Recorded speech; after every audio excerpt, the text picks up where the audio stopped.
When Mohammed was 2, her family fled from Gaza to Jordan during the 1967 war with Israel. Now a widowed mother raising 5 children on the equivalent of $50 per month, she has heard about Palestine all her life and one day hopes to return. God willing, one day I will return to Palestine. God willing. She and others like her have held on to that dream for 40 years. These are Jordan's refugees caught between the Jordanian and Israeli governments. There are 13 camps in Jordan full of people like Mohammed who anticipate return to their homeland, but say that meanwhile they need education, equal rights, jobs, and health care. As the whole Palestinian people in all countries, not in Jordan only, they are living the same bad situation.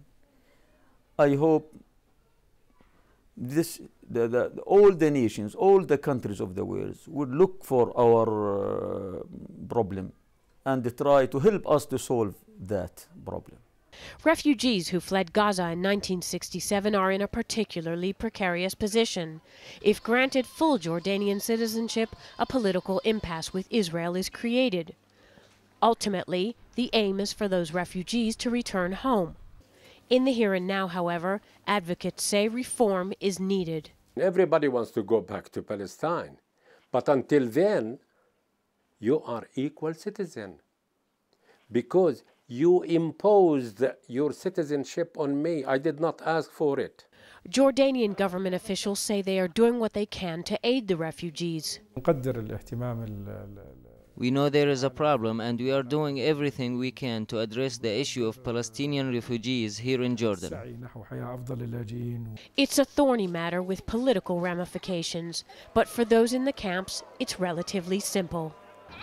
Mohammed and the Palestinians living in this camp are like people all over the world. They want jobs and futures and educations for their children. They want medical insurance. Reforms in Jordan may not address those issues anytime soon, and they may not be returning to Palestine in the coming years either. But they still hold out hope. Stephanie Freed, CCTV, in the Baqa camp of Jordan.